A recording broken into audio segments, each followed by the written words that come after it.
दिल्ली की हवा हुई जहरीली, कई इलाकों में वायु गुणवत्ता सूचकांक 400 के पार। केंद्रीय प्रदूषण नियंत्रण बोर्ड के अनुसार गंभीर श्रेणी में प्रदूषण।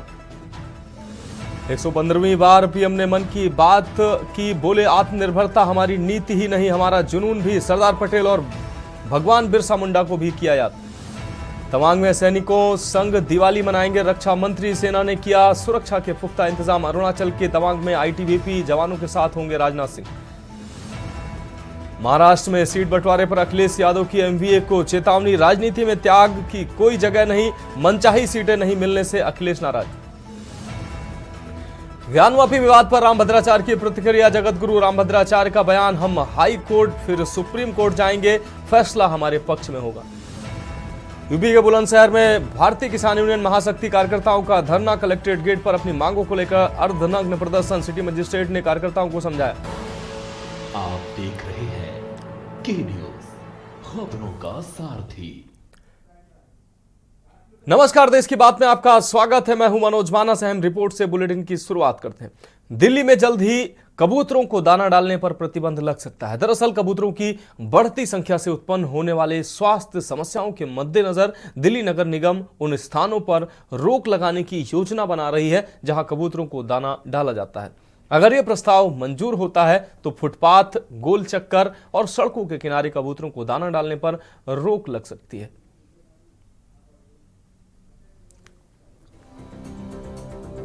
दिल्ली में डॉक्टरों ने पक्षियों की बहुत ज्यादा आबादी से होने वाली संभावित बीमारी का हवाला देते हुए एमसीडी के उस प्रस्ताव का स्वागत किया है जिसमें कबूतरों को खाना खिलाने वाली निश्चित जगहों पर बैन लगाने की बात की जा रही है। दिल्ली नगर निगम कबूतर की बीट से होने वाली बीमारियों से बचने के लिए इस पर फैसला ले सकता है। कबूतर की बीट से साल्मोनेला, इकोली और इन्फ्लुएंजा जैसी बीमारी हो सकती है। इनसे सांस के मरीजों की दिक्कत बढ़ सकती है और एलर्जी भी हो सकती है। अगर एमसीडी के प्रस्ताव को मंजूरी मिल जाती है तो फुटपाथ और चौराहे पर जिन जगहों पर कबूतरों को दाना डाला जाता है उन्हें बंद कर दिया जाएगा। डॉक्टरों ने कबूतर की बीट से फैलने वाली उन बीमारियों के बारे में भी चिंता जताई जो भीड़ भाड़ वाले इलाकों में सांस के मरीजों की परेशानी बढ़ा सकती है।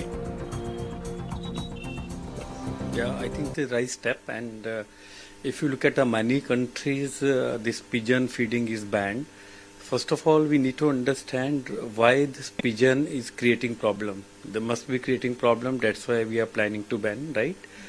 So it's a wild animal. It's a wild, you can say. The problem is the dropping of the pigeon. What happens? Patient can, a normal human, when inhale the pigeon dropping, it can lead to lot of problems. The very common is hypersensitive pneumonitis. These spots are creating a health hazard because they are a very heavy concentration of pigeon droppings. And lot of birds which come and they, when they flutter, these pigeon droppings have spores. They spread it out in the air. These spores are concentrated with cryptococci or fungal spores. Most of them, majority are cryptococcal, histoplasma. Not only in India but worldwide they have been got.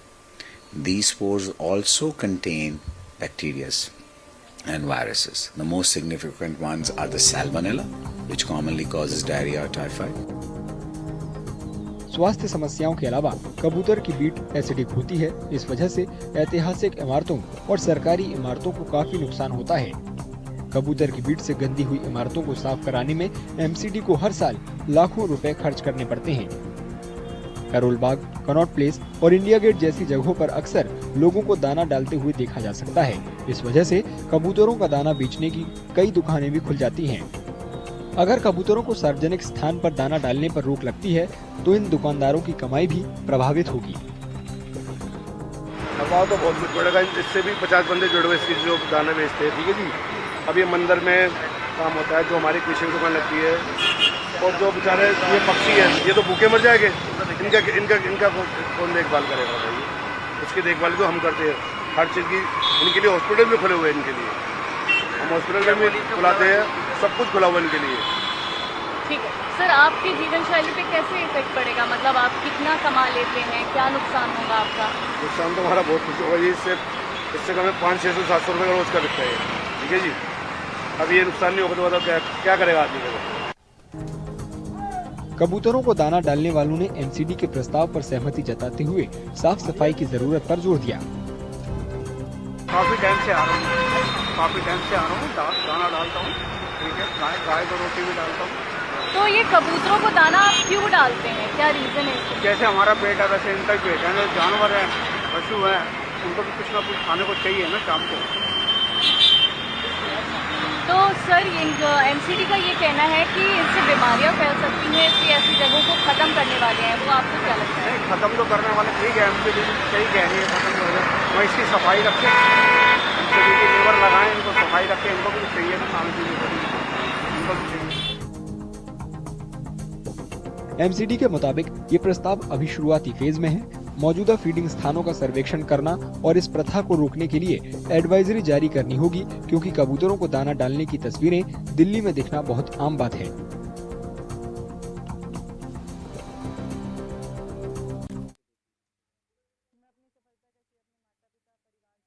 धूमधाम से मनाए जाते हैं और त्योहारों पर होने वाली आतिशबाजी के लिए जयपुर में दुनिया भर में जयपुर प्रसिद्ध है। खासकर दीपावली पर तो जयपुर का नज़ारा अलग ही होता है और जो आतिशबाजी के लिए जो पटाखे तैयार करते हैं उनकी भी जयपुर में एक अलग ही पहचान है। जयपुर में राजा महाराजाओं और राज परिवार के लिए आतिशबाजी के लिए पटाखे बनाने के लिए जयपुर के सोरगर सबसे ज़्यादा फेमस है।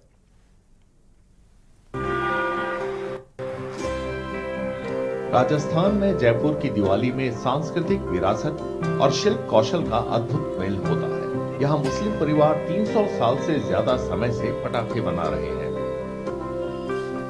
मशहूर शोरगर समुदाय ने राजा महाराजाओं के समय से आतिशबाजी उद्योग को विकसित करने में अहम योगदान दिया है। शोरगर शब्द पटाखों में इस्तेमाल होने वाले सोडियम से बना है। शोरगर समुदाय की जड़ें अफगानिस्तान से जुड़ी है। माना जाता है कि राजा मानसिंह ने इन कारीगरों को पटाखे बनाने के लिए आमेर में बसाया था। आज भी वे दिवाली समेत तमाम अहम मौकों के लिए पटाखे बनाते हैं। राज परिवार में अभी भी पटाखे जाते हैं, पहले भी जाते थे। दरअसल में पटाखों का इतिहास जयपुर में तो राज परिवारों से ही हुआ है। जब सवाई माधो सिंह जी की सिल्वर जुबली जयंती थी, उसी समय हमारे जो बुजुर्ग थे वो तोपखाने पे काम किया करते थे, गोला बारूद बनाने का, और उसी समय उन गोला बारूद के अंदर उन्होंने रंगीनियाँ डाल करके रोशनियाँ की। ठीक है, तब से ही इस आतिशबाजी का आविष्कार यहीं से हुआ। सर, कितने परिवार आज भी पटाखों से जुड़े हैं और कितने छोड़ चुके हैं? देखिए, छोड़ने वाले तो बहुत सारे हैं, लेकिन अभी भी करीब जो है 200 परिवार इस पटाखों से जुड़े हुए हैं। पटाखे बना रहे हैं 1970 से। कौन सी पीढ़ी है सर? ये हमारी 4th जनरेशन है। पटाखे राज परिवार में भी जाते हैं सर? जी बिल्कुल जाते हैं, राज परिवार में भी जाते हैं, जितने भी नेशनल इंटरनेशनल इवेंट्स होते हैं उसमें भी जाते हैं। कितने परिवार आज भी अफगानिस्तान से आए हैं, कितने परिवार आज भी इस काम से जुड़े हुए हैं और कितनों ने छोड़ दिया? जो अफगानिस्तान से आए थे वो आज भी करीब 5-7 परिवार ही बचे हैं जो ये कार्य करते हैं, बाकी सब लोग छोड़ चुके हैं। हर साल दिवाली से पहले दूर दूर से लोग पटाखे खरीदने के लिए जयपुर आते हैं। बढ़ते प्रदूषण को देखते हुए अब शोरगर समुदाय पर्यावरण के अनुकूल पटाखे बना रहा है। अफगानिस्तान से हम लोग अब 4थी पीढ़ी है जो कि पटाखों का काम कर रहे हैं। बेसिकली हमारा काम जो है मेनली आतिशबाजी का राजा महाराजाओं के लिए हुआ करता था। अब चीजें बदल गई हैं, टेक्नोलॉजी का नया यूज हो गया है। अब शादी ब्याह में भी आतिशबाजी का प्रयोग होता है, अब दिवाली के पटाखे भी जलाए जाते हैं। हम उन सब चीजों को ही बनाते हैं। ग्रीन पटाखे से क्या फायदा है? ग्रीन पटाखे से पॉल्यूशन कम हुआ है। जैसे कि पॉल्यूशन इंडेक्स जो पहले बढ़ा हुआ था, जैसे दिल्ली में पॉल्यूशन के चक्कर में पटाखों को बैन किया गया, उन्हीं वजह से गवर्नमेंट ने ग्रीन पटाखे स्टार्ट किए थे। अब ग्रीन पटाखे हम यहाँ पर यूज कर रहे हैं तो इससे पॉल्यूशन की हमें कमी महसूस होती है। ये दूसरा साल है इनसे लेने का। इनकी विशेषता ये है कि इनके पटाखे ब्रांडेड हैं, क्वालिटी प्रोडक्ट है, कोई लोकल ऐसा प्रोडक्ट नहीं है कि फिशी प्रोडक्ट नहीं है। और मोस्ट ऑफ द आइटम इनके सारे ग्रीन प्रोडक्ट्स हैं, ग्रीन सर्टिफाइड प्रोडक्ट्स हैं, जो पोल्यूशन को कंट्रोल करने में जैसे गाइडलाइन है अपनी गवर्नमेंट की, तो they are abiding with their guidelines. बेहतरीन आतिशबाजी बनाने के हुनर की बदौलत शोरगर समुदाय की शोहरत देश विदेश में फैल गई है। बढ़ते हैं अगली अहम रिपोर्ट की ओर। मध्य प्रदेश के सीधी जिले में तुलसी सेल्फ हेल्प ग्रुप से जुड़ी 12 महिलाएं राज्य सरकार के ग्रामीण आजीविका मिशन के तहत गाय के गोबर से बने दीयों को बना रही हैं। 3 सालों से दिवाली के मौके पर इन दीयों को तैयार कर रही हैं। ये महिलाएं राज्य सरकार के ग्रामीण आजीविका मिशन को बढ़ावा भी दे रही हैं।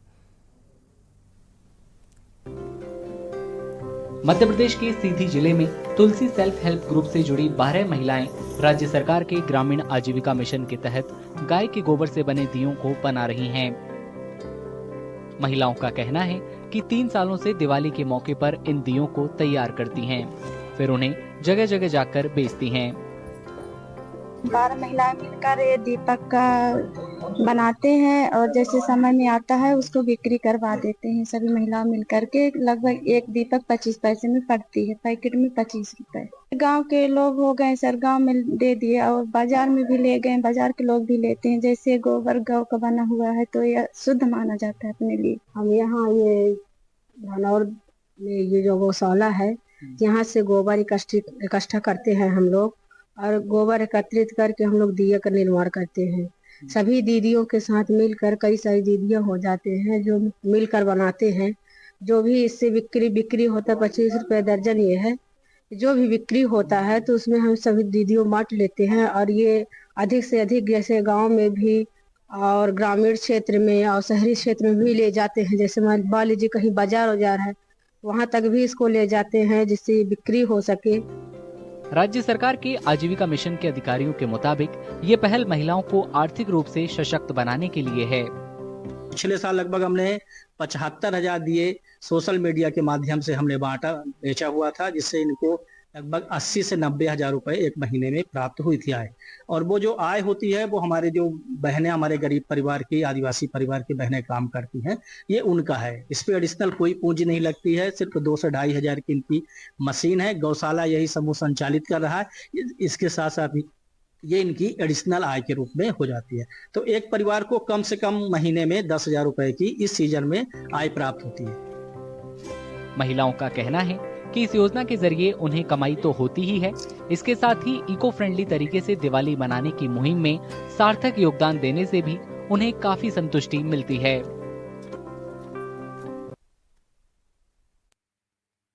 अब रुक करेंगे अगली अहम खबर कानपुर से है, जहां पनकी स्थित हेलिजर बोर्डन एजुकेशन सेंटर में एलिक्जर 2024 एनुअल फंक्शन का भव्यता पूर्वक आयोजन लाजपत भवन में किया गया, जिसमें बड़ी संख्या में विद्यालय के बच्चों ने प्रतिभाग किया। इस दौरान बच्चों ने एक से बढ़कर एक शानदार परफॉर्मेंस दी, जिसमें अद्विका चौहान, शाश्वत सिंह आदि बच्चों ने अपने शानदार परफॉर्मेंस से लोगों को तालियां बजाने पर मजबूर कर दिया। हेलिजर बोर्डन एजुकेशन सेंटर के chairman Mahesh Singh Chauhan, vice chairman Shivam Singh Chauhan व प्रिंसिपल रश्मि हंसपाल की उपस्थिति और निर्देशन में आयोजित एलिक्जर 2024 एनुअल फंक्शन में एक से बढ़कर एक परफॉर्मेंस से बच्चों ने कार्यक्रम में शामिल सभी आगंतुकों का मन मोह लिया। बच्चों के शानदार परफॉर्मेंस के पीछे विद्यालय के टीचर्स की कड़ी मेहनत शामिल है, जिन्होंने बच्चों के टैलेंट को निखारने का काम किया। इसके लिए हेलिजर बोर्डन एजुकेशन सेंटर के प्रिंसिपल और स्कूल के चेयरमैन का विशेष और सराहनीय योगदान रहा। कार्यक्रम में चीफ गेस्ट के तौर पर कानपुर से लोकसभा सांसद रमेश अवस्थी भी शामिल हुए। उन्होंने बच्चों का उत्साहवर्धन किया। इस दौरान कार्यक्रम में वेणु रंजन भदौरिया भी शामिल हुए।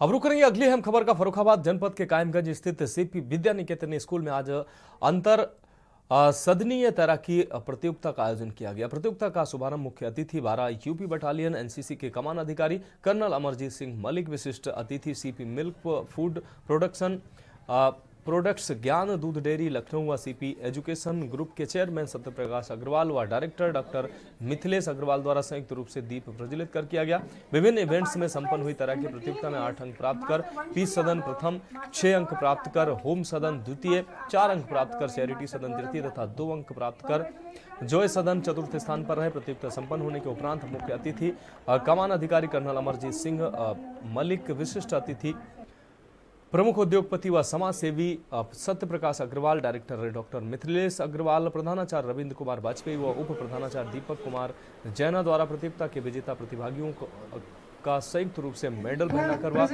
प्रशस्ति पत्र प्रदान कर उत्साहवर्धन किया गया। कार्यक्रम के दौरान मुख्य अतिथि कर्नल अमरजीत सिंह मलिक को चेयरमैन सत्यप्रकाश अग्रवाल, प्रधानाचार्य रविंद्र कुमार वाजपेयी, उप प्रधानाचार्य दीपक कुमार जैना व नीलम त्रिवेदी द्वारा संयुक्त रूप से स्मृति चिन्ह भेंट कर सम्मानित किया गया। विद्या निकेतन स्वयं प्रतियोगिता हुई है, तो इसमें कैसा क्या कार्यक्रम है और क्या किया गया? छोटी सी ये कंपटीशन था स्विमिंग का, इसमें बच्चों ने अपना स्विमिंग का कंपटीशन किया है और साथ में उनको प्राइज मिला है और सीओ साहब आर्मी के वो उसके चीफ गेस्ट। रुक करेंगे अगली खबर का। आयुक्त खाद्य सुरक्षा एवं औषधि प्रशासन उत्तर प्रदेश लखनऊ द्वारा जारी निर्देशों के पालन में फर्रुखाबाद के जिलाधिकारी डॉक्टर बीके सिंह द्वारा गठित टीम ने सहायक आयुक्त खाद्य द्वितीय अजीत कुमार को अप्राप्त सूचना व निर्देशन एवं मुख्य खाद्य सुरक्षा अधिकारी अक्षय प्रधान के नेतृत्व में खाद्य सुरक्षा अधिकारी शिवदास सिंह, विनोद कुमार, अरुण कुमार मिश्र व डॉक्टर शैलेंद्र रावत द्वारा फर्रुखाबाद नगर के मोहल्ला लिंजीगंज स्थित खाद्य तेल व्यवसायी फर्म श्रुति ट्रेडर्स एवं मोहित कुमार गणेश प्रसाद के प्रतिष्ठान पर छापेमार कार्रवाई कर जांच पड़ताल की गई। कार्रवाई के दौरान मिलावट की आशंका को लेकर प्रत्येक प्रतिष्ठान से सरसों के तेल का एक नमूना संग्रहित किया गया तथा लगभग 2,50,000 रुपए मूल्य का 1500 लीटर खुला सरसों का तेल सीज किया गया। कार्रवाई के दौरान नगर मजिस्ट्रेट संजय कुमार बंसल के निर्देश पर नायब तहसीलदार सनी कनौजिया मय पुलिस बल के साथ मौजूद रहे।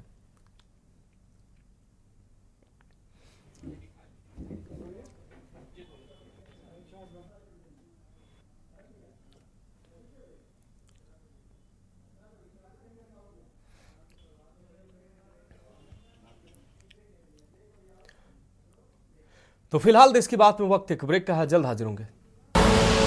आप देख रहे हैं के न्यूज खबरों। बाद एक बार फिर से देश की बात में आपका स्वागत है। खबर हमीरपुर से है, जहां 10 अक्टूबर को सुमेरपुर थाना क्षेत्र के बसंत नगर में नवरात्रि में कन्या भोज के लिए खीर बनाते समय सिलेंडर में लगी आग में झुलसकर जहां 3 लोगों की इलाज के दौरान मौत हो चुकी है। वहीं इस घटना में लगभग 7 लोगों का इलाज अभी भी अस्पताल में जारी। इस दौरान मृतकों व घायलों के परिवार से सपा के डेलीगेशन ने मुलाकात की।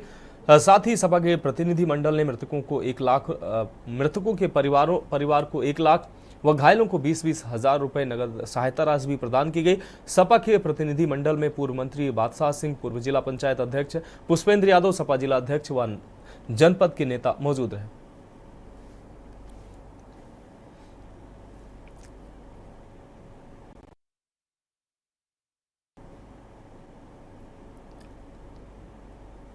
रुक रही अगली खबर का। भगवान राम की तपोभूमि धर्मनगरी चित्रकूट में 2 दिवसीय दौरे पर पहुंचे मध्य प्रदेश के मुख्यमंत्री डॉक्टर मोहन यादव ने रविवार को सुबह मनोकामनाओं के पूरक भगवान श्री कामदनाथ के दरबार में पहुंचकर माथा टेका। विधि विधान से पूजा अर्चना के बाद मुख्यमंत्री ने कामदगिरी पर्वत की पंचकोसी परिक्रमा लगाई। उनके आगमन को लेकर यूपी एमपी प्रशासन ने सुरक्षा के चाक चौबंद इंतजाम किए थे। परिक्रमा मार्ग की साफ सफाई के साथ ही जगह जगह पुलिस टीमें तैनात रहीं। इस दौरान मुख्यमंत्री डॉक्टर मोहन यादव ने कहा कि उज्जैन के महालोक की तर्ज पर प्रभु श्री राम की तपोभूमि चित्रकूट का विकास किया जाएगा।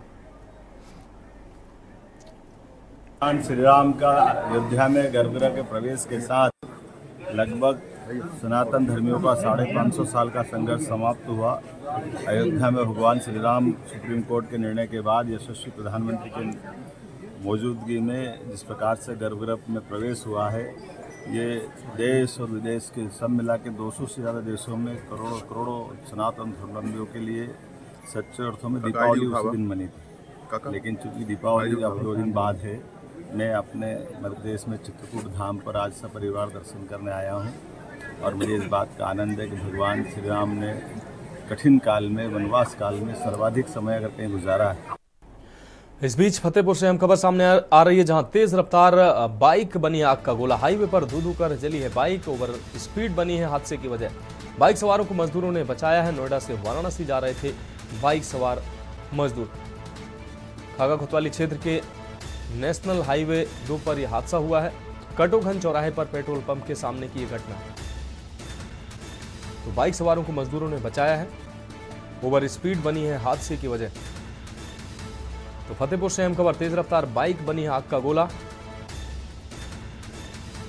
नोएडा से वाराणसी जा रहे थे ये बाइक सवार। इस दौरान ओवर स्पीड की वजह से बाइक में अचानक आग की घटना सामने आई। खागा कोतवाली क्षेत्र के नेशनल हाईवे 2 पर यह हादसा हुआ।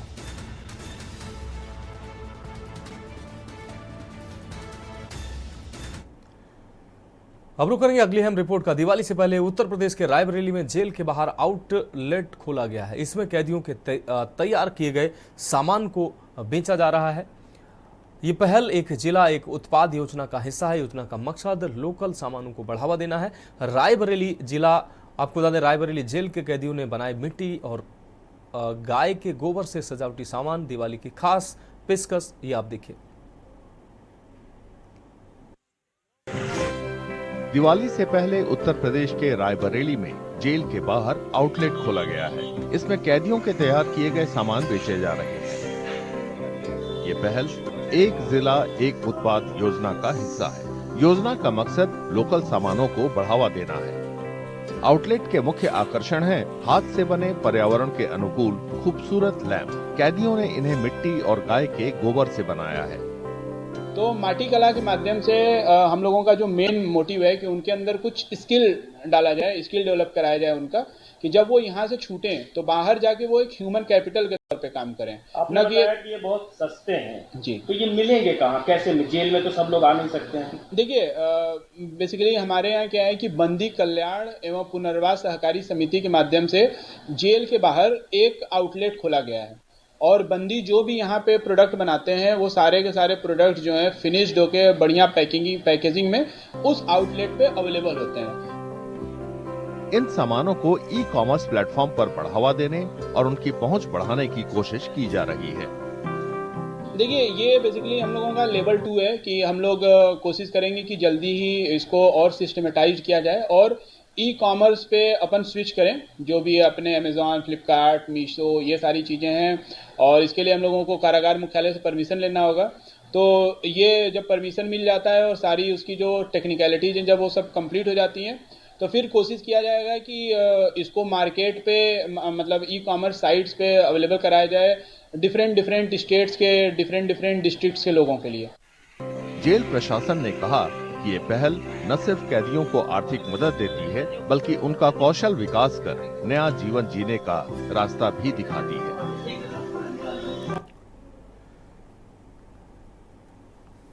अब रुक करते हैं अगली अहम रिपोर्ट का। उत्तर प्रदेश के आगरा नगर निगम ने दिवाली के मौके पर खास स्टॉल बनाए हैं। स्टॉलों में गाय के गोबर और दूसरे टिकाऊ संसाधनों से बनी मूर्तियां बेची जा रही हैं। सामुदायिक भावना और रचनात्मकता को बढ़ावा देने के लिए स्टॉल में मूर्तियों और पारंपरिक लैंप के अलावा सजावटी और घरेलू जरूरतों के सामान भी उपलब्ध है। सभी को गाय के गोबर से बनाया गया है। गौरक्षा, स्वास्थ्य और रक्षा और पर्यावरण रक्षा के लिए नगर निगम ने यह अनोखी पहल की है।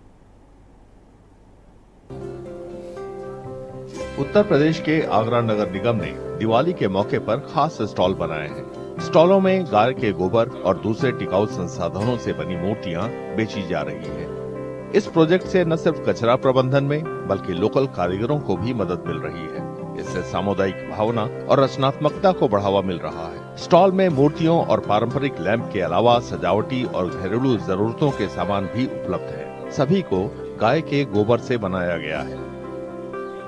इसके 3 मुख्य उद्देश्य हैं: गौरक्षा, स्वास्थ्य रक्षा और पर्यावरण रक्षा। और दिवाली पे जो हमने खास बनाया है वो लक्ष्मी गणेश जी हैं, सबसे इम्पोर्टेंट है गोबर के। इसके अलावा शुभ लाभ हैं, ओम श्री स्वास्तिक हैं, हनुमान जी, शिव जी, कुबेर जी, सरस्वती जी हैं मूर्तियों में। स्टिकर्स बनाए हैं शुभ लाभ के जो आप लगा सकते हैं, प्लास्टिक के नहीं लेके आए। इसके अलावा गोबर के दीपक बने हैं। गोबर की हवन लकड़ी है कि वे पेड़ की लकड़ी नहीं काटे। पर्यावरण के अनुकूल उत्पाद खासकर त्योहारी सीजन में काफी पसंद किए जा रहे हैं। स्टॉलों पर सामान खरीदने के लिए लोगों की भीड़ लग रही है। फील तो अच्छा आ रहा है, बिकॉज बेसिकली पुराना कल्चर ही टोटली लोग उसे भूल चुके हैं और अब वापस लौट रहे हैं उस कल्चर पे, दैट इज़ गुड। और दूसरी बात ये कि अभी तक देखा जाए तो पिछले करीब मुझे लगता है कि 50-100 साल में आदमी गाय की इंपॉर्टेंस और गाय के गोबर की इंपॉर्टेंस या जो भी वॉट एवर जो भी है वो उसको यूज़ करना भूल ही गया था, लेकिन ये कल्चर दोबारा लौट आया। बाकी इस तरह के प्रोडक्ट्स को डेवलप करके तो ये बहुत अच्छा है कि लोगों को पता चल रहा है और हम देखा जाए तो प्योरिटी की तरफ बढ़ रहे हैं। देश भर में रोशनी का त्योहार दिवाली मनाने की तैयारियां उत्साह के साथ चल रही हैं। इस साल दिवाली 31 अक्टूबर को मनाई जाएगी।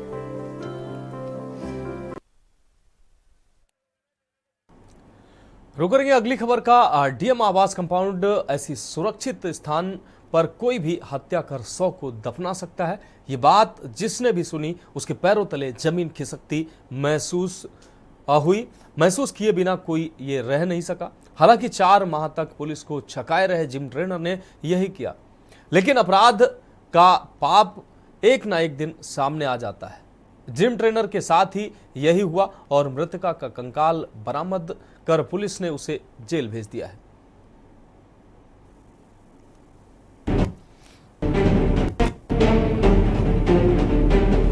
कारोबारी राहुल गुप्ता की पत्नी एकता गुप्ता की मर्डर मिस्ट्री का खुलासा सभी को अंदर तक हिलाते हुए कानून व्यवस्था की धज्जियां उड़ाकर रख देती है।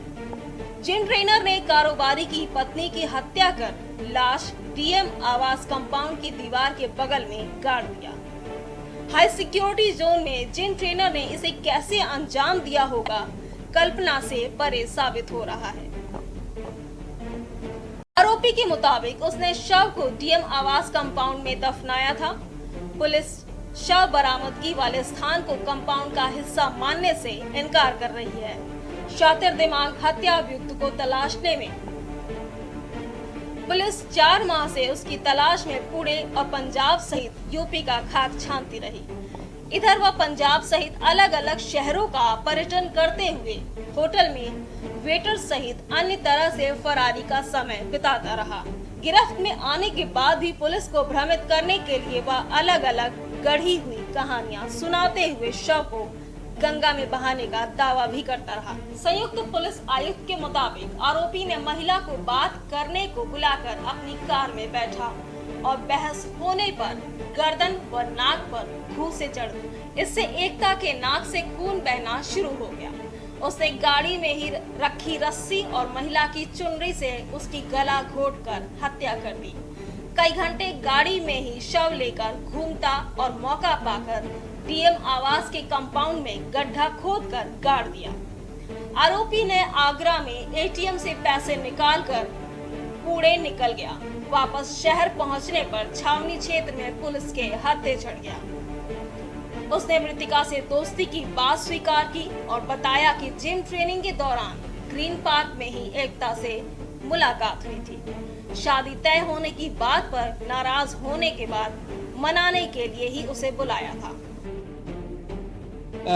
एक 24 जून 2024 को एक थाना कोतवाली में मुकदमा लिखा गया था 328/366। एक महिला जिनका नाम एकता गुप्ता था, जो ग्रीन पार्क के जो जिम सेंटर था वहाँ पे जिम करती थी, वो लापता हो गई थी। परिवार वालों ने, जो उनके पति थे राहुल गुप्ता, उन्होंने अभियोग पंजीकृत कराया था, जिसमें उन्होंने एक व्यक्ति जिसका नाम विमल सोनी है, जो जिम ट्रेनर था ग्रीन पार्क के स्टेडियम का जो जिम है उसमें, उसके विरुद्ध लिखवाया गया था। तो इसकी तफ्तीश हम लोग कर रहे थे। उस समय भी जो है वो हम लोगों ने सीसीटीवी देखे थे और उसी दिन से, ये 24 तारीख की घटना है, 24 तारीख से ही जो है वो डीसीपी पूर्वी अपनी टीम के साथ इसको जो है वो चेस कर रहे थे।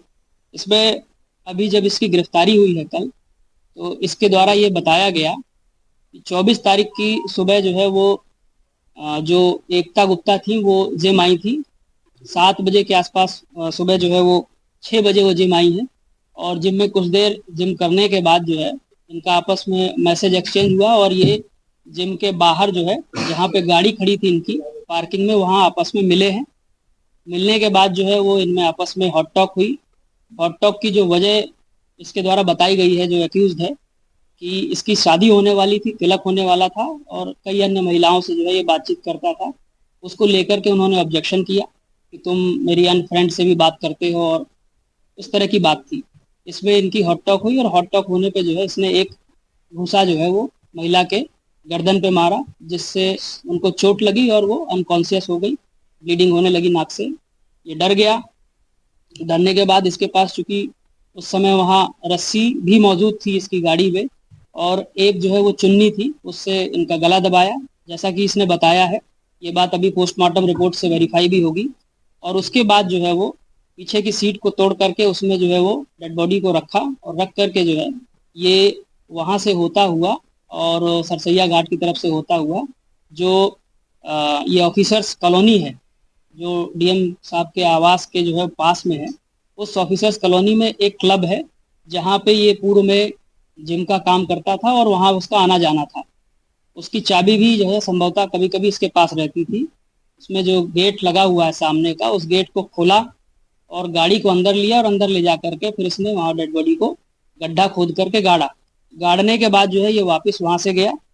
लगभग जो है वो 8:50 पे इसकी दोबारा जो लोकेशन है वो मरी कंपनी पुल पे देखी गई और दोपहर के आसपास ये दोबारा वहाँ पे आया। उसका भी सीसीटीवी फुटेज हमारे पास है। इस पूरे प्रकरण का सीसीटीवी फुटेज हमें मिला है, जिसमें ये गाड़ी से जाता हुआ दिख रहा है। क्योंकि पीछे की सीट को जो है इसने तोड़ दिया था, इसलिए कोई व्यक्ति बैठा उस गाड़ी में इसके अलावा दिख नहीं रहा था। दोबारा ये गया है और मिट्टी इसने डाली है और डालने के बाद जो है ये वापस आया है। फिर ये बराज की तरफ गया है। हो सकता है सुसाइड करने का इसका मन हुआ हो, बट इसने जो है वो वापस बैराज से आ करके और फिर ये एक बस स्टैंड की भी हमारे पास जो है वो क्लिपिंग आई थी, जिसमें ये टिकट कहीं का करा रहा था और उसके बाद ये वहाँ से भाग गया है। इस पूरे प्रकरण में जो है वो हम लोग इसको चेस कर रहे थे। कई जगह हमारी टीमें गई, हमारी टीमें जो है वो पंजाब भी गई, हमारी टीमें दिल्ली भी गई, ग्वालियर भी गई और बहुत स्थानों पे गई जहाँ जहाँ हमको मैनुअल इनपुट मिला। क्योंकि इसने फ़ोन बंद कर दिया था, फ़ोन यूज़ नहीं कर रहा था, फ़ोन के लोकेशन ट्रेस नहीं हो रही थी, परंतु हम लोग इस पर नज़र रखे हुए थे। तो अभी पीछे जो है वो कुछ पारिवारिक संपर्क जब इसके परिवार के जनों से हुआ है तो उसके माध्यम से हमको जानकारी हुई। जानकारी होने पर जो है वो कल इसको गिरफ्तार किया गया। गिरफ्तार करने पर इसके द्वारा काफ़ी जो है वो पुलिस को गलत बयान दिए गए। झूठ बोला गया कि मैंने जो है वो उसको मार करके डेड बॉडी गंगा में फेंक दी है। इसको गंगा जो है वो नदी वाला एरिया भी दिखाया गया, वो सारी चीज़ें की गई। बट फिर जब टाइमिंग का जो है वो हम लोगों ने वेरीफाई किया कि इतनी देर में गाड़ी पहुंच ही नहीं सकती है, क्योंकि सीसीटीवी रिकॉर्ड में इसका पुराना जो है वो टाइमिंग था हमारे पास। तो फिर उसके बाद जो है इसने बताया कि मैंने जो है वो डेड बॉडी जो ऑफिसर्स क्लब वाला जो कंपाउंड था, जहाँ पे जो है वो पेड़ पौधे लगे हुए थे, वहीं पे नीचे जो है वो दफना दी है। तो कल रात में टीम गई और उस डेड बॉडी को जो है परिवारजनों की उपस्थिति में वहाँ से लगभग 8 से 10 फीट गहरा जो गड्ढा था उससे रिकवर किया गया। रिकवर करने के दौरान जो कपड़े जो मृतका ने पहने हुए थे, महिला ने पहने थे, वो बरामद हुए हैं और उसके आधार पर उनकी शिनाख्त हुई है। अभी बॉडी को पोस्टमार्टम के लिए भेजा गया है, पोस्टमार्टम चल रहा है। उसके आधार पर मृत्यु का सटीक कारण जो है वो ज्ञात होगा। फिलहाल इसकी अरेस्टिंग करके और इसको जो है वो न्यायालय भेजा जा रहा है। क्योंकि इस पूरी कवायद में टीम ने बहुत मेहनत की है और परिवार के जो है वो साथ रह कर के ढूंढने का बड़ा प्रयास किया। इसके मिलने के बाद ही ये सारी चीज़ें जो है स्पष्ट हुई है। इसको देखते हुए पुलिस कमिश्नर सर ने पुलिस टीम को 1 लाख रुपए का जो है वो इनाम दिया है और हमारा ये प्रयास है कि हम इसको जो है जल्दी से जल्दी चार्जशीट लगा करके और फास्ट ट्रैक कोर्ट में ला करके इसको जो है वो जल्दी से जल्दी सजा दिलाएं। इसके अलावा जिम ट्रेनर्स को लेकर के एक और फैसला हम लोगों ने किया है। दृश्यम मूवी देखने के बाद कानपुर में एक जिम ट्रेनर ने कारोबारी की पत्नी को किडनैप कर उसकी निर्मम हत्या कर दी। 4 महीने बीत जाने के बाद कानपुर कमिश्नरेट पुलिस ने आरोपी को गिरफ्तार किया और पूरे मामले का खुलासा हुआ। खुलासे में चौंकाने वाले तथ्य सामने आए हैं, जिसमें यह खुलासा किया गया कि डीएम कंपाउंड यानी कि ऑफिसर्स कॉलोनी जिसको कहा जाता है, वहां के कंपाउंड में कारोबारी की जो महिला है उसके शव को दफनाया गया है। कई सवाल खड़े हुए, जिसमें ये कहा गया कि 8 फीट बड़ा गड्ढा आरोपी ने कब किया, वहाँ पर सुरक्षा को लेकर क्या इंतजाम थे, किसी ने अब तक क्यों नहीं देखा। इन सारे सवालों का जवाब देने के लिए कानपुर कमिश्नरेट ने प्रेस कॉन्फ्रेंस कर इस पूरी घटना का बखान किया। प्रेस कॉन्फ्रेंस के बाद कानपुर पुलिस द्वारा ये निर्देशित किया गया कि कानपुर शहर में जितने भी जिम हैं और उन जिम में तैनात जिम ट्रेनरों का वेरिफिकेशन किया जाएगा। साथ ही जितने भी जिम ट्रेनर हैं उनका कैरेक्टर सर्टिफिकेट भी पुलिस करेगी। कानपुर से के न्यूज़ के लिए सारिका गुप्ता की रिपोर्ट। तो देश की बात में अब उत्तराखंड की खबरों का रुख करते हैं। उत्तरकाशी में धार्मिक उन्माद के मामले थमने का नाम नहीं ले रहे हैं। जनपद के बड़कोट में सनातन हिंदू जागृति संगठन के अध्यक्ष महंत केशव गिरी महाराज के उपराड़ी स्थित आश्रम में देर रात कुछ अज्ञात लोगों ने पथराव कर दिया। घटना की जानकारी मिलते ही एसओ दीपक कठैत पुलिस बल के साथ घटनास्थल पर पहुंचे। पुलिस ने तहरीर के आधार पर अज्ञात लोगों के खिलाफ मुकदमा दर्ज कर लिया है। इधर पथराव की सूचना मिलने पर व्यापार मंडल अध्यक्ष धनबीर सिंह रावत, होटल एसोसिएशन अध्यक्ष शोभन राणा सहित सनातनियों ने नाराजगी जाहिर की और साथ ही कहा कि ऐसे लोगों की पहचान कर उनके खिलाफ कड़ी कार्रवाई की जाए। ग्राउंड जीरो पर जाकर हमारे संवाददाता अनिल रावत ने महंत केशव गिरी से खास बातचीत की। अभी मेरे साथ महंत केशव गिरी महाराज जी हैं। ये जो है बड़कोट एक गांव पड़ता है, वहाँ जो है उपराड़ी जो एक गांव है, यहाँ इनका एक भव्य आश्रम है। महाराज जी के साथ एक रात को एक घटनाक्रम हुआ। कहीं ना कहीं जो अज्ञात लोगों ने जो है, जो असामाजिक तत्वों प्रकार के इस प्रकार के जो लोग हैं, उन लोगों ने जो है कहीं ना कहीं रात को 12 साढ़े 12 बजे के आसपास पथराव किया है। मैं महाराज जी से पूछना चाहूंगा कि महाराज जी क्या घटनाक्रम रहा, ये विस्तार से आप बताएं। देखिए, मैं महंत केशव गिरी और यहाँ पर 12:15 बजे से और 12 बजे के आसपास मैं अंदर आ गया था। मैंने लाइटें बंद की और जैसे ही मैं लेटने को हुआ 12:15 बजे के आसपास तो पथराव शुरू हुआ। पहले धीरे धीरे हुआ तो मैं सोचा ऐसे ही कुछ होगा, लेकिन वो पथराव तेजी से बढ़ता गया और मुझे थोड़ी देर तो मैं शॉक रह गया, बहुत हैरान हो गया।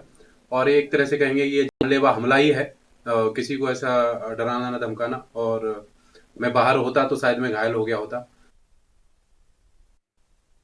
अब रुक करते हैं अगली खबर का। उत्तराखंड में छात्र संघ चुनाव को लेकर मची सियासत। आपको बता दें, सियासी बवाल थम नहीं रहा है। एनएसवाई ने छात्र संघ चुनाव बहाल करने की मांग को लेकर सचिवालय घेराव का ऐलान किया। कांग्रेस मुख्यालय में एनएसवाई के प्रदेश अध्यक्ष विकास नेगी ने प्रेस वार्ता की। इस दौरान उन्होंने राज्य सरकार पर आरोप लगाया कि प्रदेश सरकार की नीति छात्र और शिक्षक विरोधी है, इसलिए राज्य सरकार नहीं चाहती है कि कोई छात्र संगठन या छात्र नेता आगे आकर उनके खिलाफ आवाज उठाए। उन्होंने कहा कि सरकार का कोर्ट के आदेश का परीक्षण कराने का दावा छात्रों को गुमराह करने वाला है।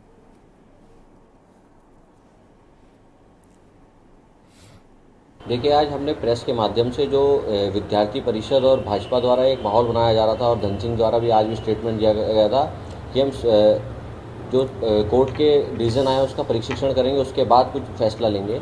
तो ये तमाम जो छात्रों को गुमराह करने का भाजपा और एबीवीपी जो काम कर रहे हैं, उसके लिए हमने पर्दाफाश करा है कि जो कोर्ट में पीआईएल थी वो भाजपा के आईटी सेल के जिला संयोजक हैं महिपाल सिंह, उनके द्वारा ही पीआईएल दाखिल की गई। उसके बाद ये अब सरकार को जब दिखा कि छात्र नेता छात्र आंदोलन कर रहे हैं तो उसमें अपने बचाव के लिए वो एक बयान जारी कर रहे हैं कि हम परीक्षण करेंगे।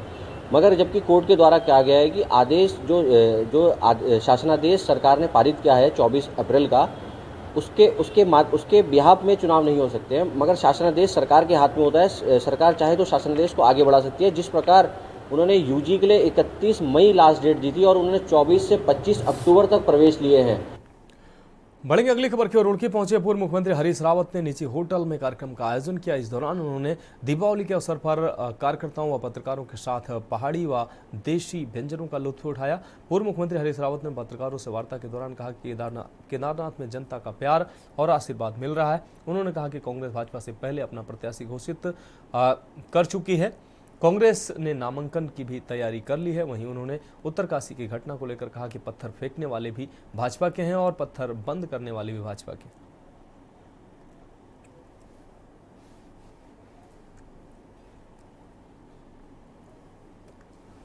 की जनता, रुड़की हरिद्वार की जनता से प्रार्थना करना चाहता हूँ कि लोकतंत्र को मजबूत करने के लिए, संसदीय प्रक्रिया को मजबूत करने के लिए विपक्ष को मजबूत करिए और उत्तराखंड के अंदर कांग्रेस पूरी सन्नद्धता से कमर कस करके अपने विपक्ष धर्म को निभा रही है। दूसरी बात, सरकार चतुर्दिक विफलताएं दिखाई दे रही हैं। यहाँ रुड़की आने में मैं इतने दिनों से देख रहा हूँ एक पुल की मरम्मत, एक पुल को ठीक करने का काम, उसको बदलने का काम ये नहीं करता।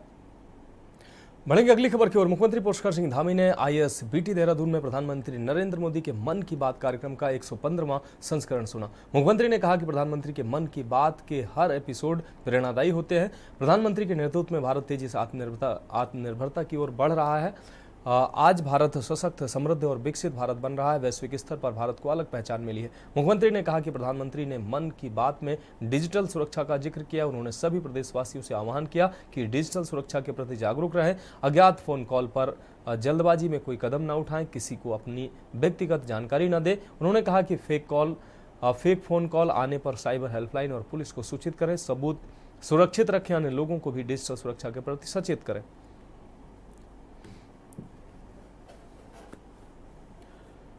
तो फिलहाल देश की बात में अभी के लिए मेरे साथ इतना ही। मुझे दीजिए इजाजत और आप देखते रहिए के न्यूज इंडिया। आप देख रहे हैं के न्यूज, खबरों का सारथी।